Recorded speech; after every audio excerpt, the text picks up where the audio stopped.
Have you ever pondered why sometimes silence surrounds your prayers? It's a question we've all asked ourselves at some point in our spiritual journey. But rather than a sign of absence, consider it as an invitation to deepen your faith. Let's delve into a wonderful story from the Bible, the story of Peter. Peter, a man of faith, did the unimaginable. He walked on water towards Jesus, defying the very laws of nature. However, the moment he allowed the storm's roar to distract him, he began to sink. His eyes, once fixed on Jesus, now saw only the tumultuous waves around him. This story, my friends, mirrors our own spiritual journey. We are all walking towards the divine, towards a deeper understanding and connection with our faith. But just like Peter, we too are often distracted by the storms of life. Disappointments, delays, and difficulties threaten to drown our faith. We falter, focusing on the waves instead of the one who controls them. But here's a profound truth to remember. The silence you perceive isn't neglect.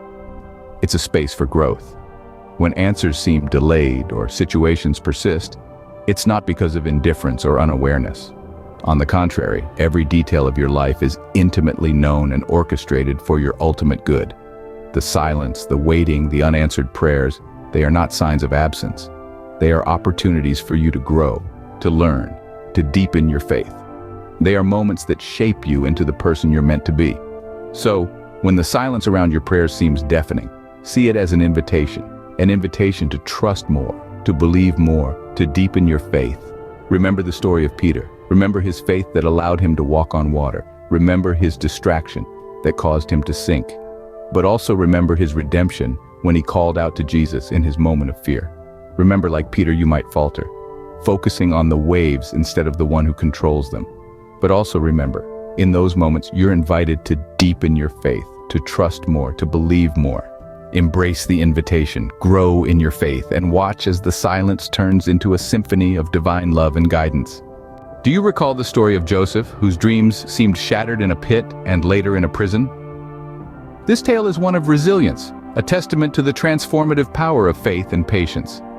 Joseph, a favored son, was cast into a pit by his jealous brothers. Sold into slavery, he then found himself unjustly imprisoned. Yet these trials were not the end of his story, but the beginning of a mighty unfolding of divine providence. In the pit and the prison, Joseph might have questioned his fate, doubted his dreams, but he chose instead to trust, to hold on to faith even in the face of despair. His patience was not passive resignation, but active hope, a deep-seated belief that even in the darkest of times, God was working behind the scenes. Throughout his trials, Joseph grew in wisdom, character, and faith. He was being refined, shaped, and prepared for a greater purpose. His dreams, once seemingly shattered, were gloriously fulfilled as he rose to power in Egypt, becoming a source of salvation during a time of famine. His journey teaches us that God's plans often exceed our understanding, that his ways and thoughts are higher than ours. It's easy to trust when the path ahead is clear, when blessings flow, and dreams seem within reach. But the true test of faith comes during trials, in moments of uncertainty and waiting. It's in these times we must remember Joseph's story. Remember that our setbacks might just be setups for greater things. So when you find yourself in a pit of despair or a prison of circumstances, remember Joseph. Remember that even in the darkest of times, God is working in your life. He is intimately involved in every detail, orchestrating events for your ultimate good. Your trials are not punishments, but lessons that draw you closer to him, refining your spirit and strengthening your faith. Every setback was a setup for his elevation, teaching us to trust in his timing and plans.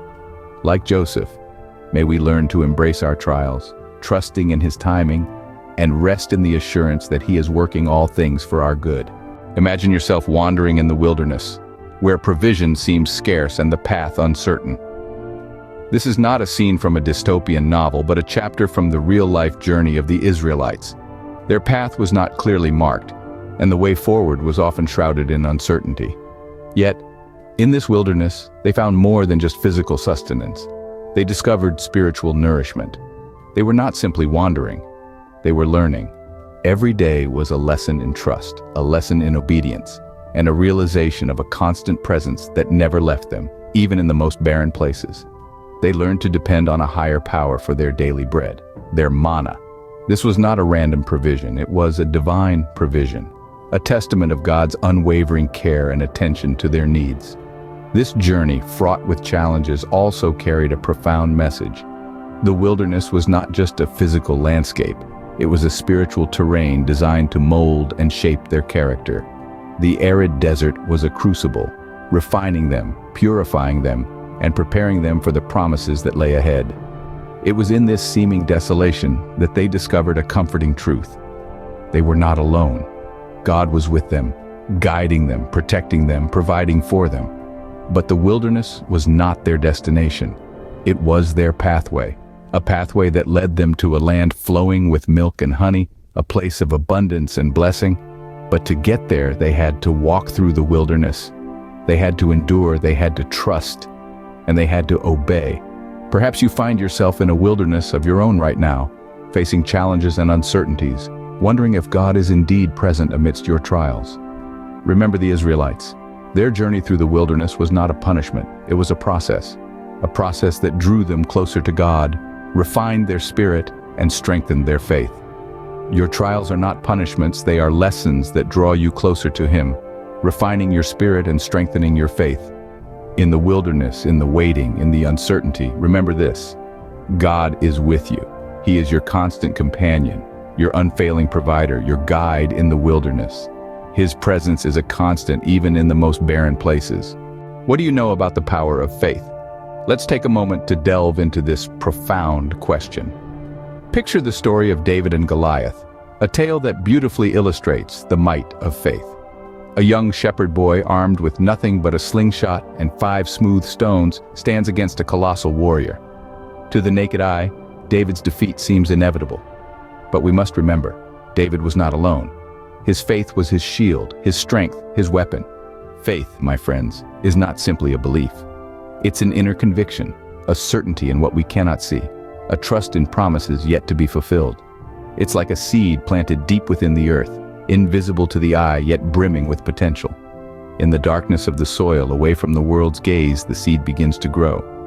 It doesn't question when or how it will break through the surface, it just believes that it will.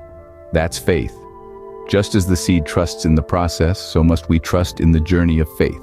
The path may not always be clear, the destination may seem far, but each step taken in faith brings us closer to our purpose, to our victory.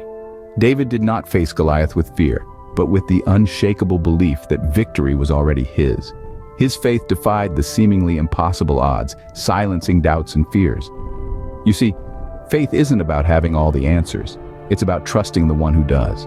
It's about standing in the midst of the storm, feeling the wind whip around you, hearing the thunder roar, and still believing in the calm that lies ahead. It's about walking on the water towards the one who controls the waves, not letting the storm distract you. So, let's take a leaf out of David's book. Let's face our Goliaths, not with fear, but with faith, knowing that we are not alone, that victory is ours. Because with each step you take in faith, you defy the doubts and fears that seek to bind you. Do you know how deeply you are loved? Let's reflect on this for a moment. You are cherished by a love that is unconditional, unwavering, and unending. A love that knows no bounds, that is not predicated on your achievements, your failures, or your circumstances. This love comes from God, and it is as constant as the sun that rises each day. This love is not a passive emotion, but an active force. It is a love that sacrificed, a love that heals, a love that forgives. It is a love that took the form of Jesus Christ, who laid down his life for us, that we might know the full measure of God's love.